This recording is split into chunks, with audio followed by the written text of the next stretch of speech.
Sir नई education policy जो अभी मोदी जी ने 2020 में लागू की है, उसमें यह है कि एक जो बंदा आर्ट्स का एक सब्जेक्ट, कॉमर्स का एक सब्जेक्ट और साइंस का एक सब्जेक्ट, वो अपनी इच्छा अनुसार किसी भी कैटेगरी से कोई सा सब्जेक्ट चूज़ करके अपनी पढ़ाई सुचारू रूप से कर सकता है।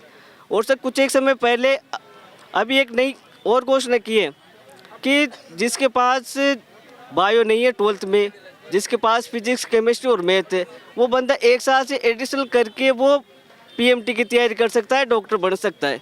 जब सर वो लड़का साइंस नहीं होते हुए भी बायो लेके एक साथ एडिशन करके डॉक्टर बन सकता है। ऑपरेशन, वो तो डॉक्टर बनने के साथ सारा काम करेगा सर, वो ऑपरेशन भी करेगा। एक तरह से ये माने कि वो भगवान का दूसरा रूप बन जाएगा। हमें तो सर स्कूल में जाके टीचिंग करानी है, बच्चों को पढ़ाना है। और गवर्नमेंट के लिए एक प्लस पॉइंट एक ये भी है कि रेगुलर वाला 3 सब्जेक्ट में जाके पढ़ाएगा, हम 4 सब्जेक्ट पढ़ाएंगे। तो गवर्नमेंट का तो एक टीचर की पूर्ति हम ज़्यादा कर रहे हैं सर। और हमारे बीच में ऐसे कैंडिडेट बैठे हैं सर, जो आने वाली जो वैकेंसी है ना फर्स्ट ग्रेड की, उसमें आधे से ज़्यादा सेलेक्ट हो जाएंगे। तो सर इतने जब जिनकी एजुकेशन उतनी अच्छी है, गवर्नमेंट उनको दूर किए बैठी है।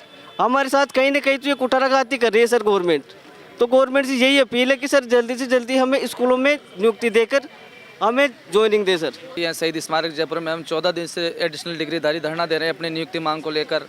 तो मैं तो भजन लाल जी सरकार से केवल इतना ही कहूँगा, क्योंकि वो हमारे राजा हैं कि अंधेरी नगरी चौपट राजा टका शेर बाजी टका शेर कहा जाए। जो ये कहावत है इसको चरितार्थ ना होने दे, क्योंकि आज युवा सड़कों पर धरने दे रहा है। आज धरना स्थलों पे कई ऐसे जगह बनी हुई है जहाँ युवा अपनी मांग को रखते हुए पिछले कई दिनों से लगातार प्रदर्शन कर रहे हैं। तो क्या उनका हक नहीं बनता है कि उनके पास जाकर उनका संज्ञान ले?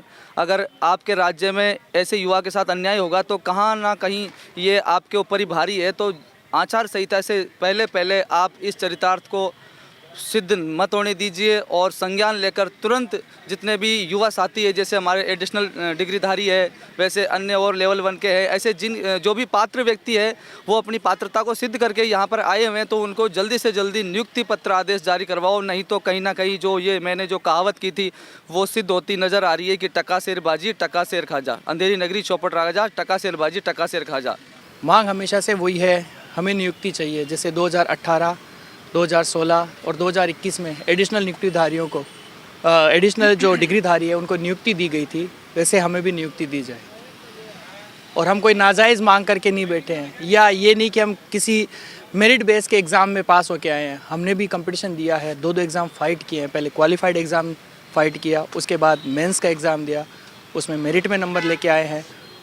और जहाँ हम ये सपना सजा के बैठे थे कि हमें जल्दी स्कूल में ग्रीन रजिस्टर पे सिग्नेचर करने को मिलेंगे, ये पता नहीं था कि इस ग्रीन कारपेट पे बैठकर यहाँ धरना देना पड़ेगा हमें। ये जो युवा यहाँ बैठे हैं, ये किसका फेलियर है? युवाओं का फेलियर है या सिस्टम का फेलियर है, नेताओं का फेलियर है? नेता लोग 5 साल के लिए चुने जाते हैं, सिस्टम में जो बैठे होते हैं अधिकारी वो 60 साल तक अपनी नौकरी करते हैं।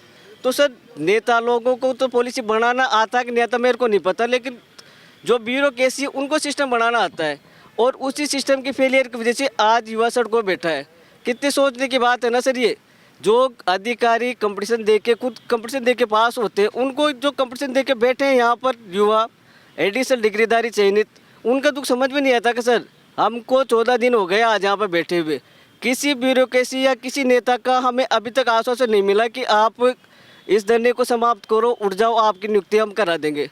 सर नियुक्ति की मांग को लेकर हम यहाँ पर बैठे, हमारा वही टारगेट पूरा नहीं हो रहा। आगे जो कंपटीशन आएगा हम उसकी कैसे तैयारी कर पाएंगे? सर राजस्थान में एक भर्ती होती है, उसमें 5 साल ख़त्म हो जाते हैं, और उस एक कंपटीशन की तैयारी के लिए एक युवा को ज़्यादा भी नहीं सर 3 लाख रुपए का उसको लॉस होता है। 3 लाख रुपए पहले वो कर्जा लेता है, उसको 1-1 रुपये अपना किताबों के थ्रू और उस टाइम के थ्रू खर्च करता है। उसके बाद भी सेलेक्ट होने के बाद भी यहाँ धरने पे बैठना पड़ता है। सर बीजेपी गवर्नमेंट से तो मेरी यही मांग है कि सर सिलेबस में एक धरने का लेसन तो हर क्लास में होना चाहिए, 6 से 12 तक। तो कम से कम जो युवा जो पढ़ रहे हैं, आगे नौकरी की तैयारी करने वाले हैं, उनको ये तो समझ में आए कि चयनित होने के बाद भी आपको धरना देना पड़ेगा। और धरने की रूपरेखा कैसी होती है, कैसे उसको बैठना पड़ता है, कैसे वो तैयारी कर पाता है, कैसे वो खाना जुटा पाता है, कैसे वो बिस्तर एडजस्ट करता है, कैसे रहता है सर्दी में यहाँ पे बैठा हुआ।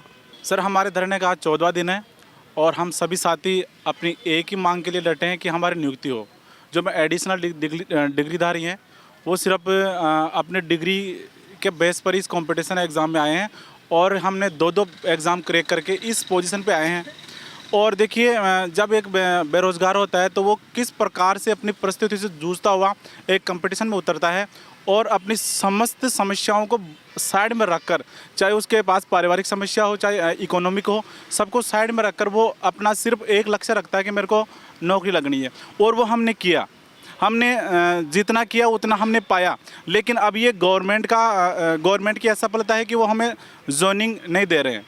तो मैं भाजपा सरकार से निवेदन करना चाहूँगा कि वो हमें जल्दी से जल्दी नियुक्ति प्रदान करें। सर हमें तो सरकार से यही गुहार है कि हमें तो नियुक्ति चाहिए और हम बहुत दिन हो गए बैठे हुए, हम पिछले 6 महीनों से इधर उधर भटक रहे हैं और हमें सिर्फ कोरे आश्वासन दिए जा रहे हैं। जैसे कि सर ने कहा हाथी के दांत दिखाने के कुछ और करने कुछ, वो सेम यहाँ पर वाकई फिट हो रहा है और हमें सिर्फ कोरे आश्वासन दिए जा रहे हैं। इधर से उधर हम भटक रहे हैं और भटक भटक के हमारे तो फिजिकली भी थोड़ा सा चैलेंज हो चुके हैं, पैरों में दर्द हो चुका है और बच्चे भी अब पूछने लग गए हैं मम्मी ड्यूटी कब मिलेगी, ड्यूटी कब मिलेगी। अब उनको क्या बताएं कि हमें सरकार कब तक लटका के रख रही है। सर हम तो बस यही चाहते हैं कि हमें जल्दी से जल्दी नियुक्ति दी जाए सरकार और हमें यहाँ से फ्री करे और सारा ये जितने भी धरने पे बैठे हैं ये शहीद स्मारक ख़त्म हो, ये यहाँ से खाली हो, तभी ये विकसित कहलाएगा, नहीं तो ये चलता ही रहेगा। सर सरकार से सकारात्मक आश्वासन इतना ही मिला है बस मंत्री जी से कि भाई आपकी फ़ाइल दिखवा रहे हैं, काम चल रहा है, लेकिन काम कब तक होगा, क्या डेडलाइन है, इसके बारे में कोई स्पष्ट रूप से कहने को तैयार नहीं है।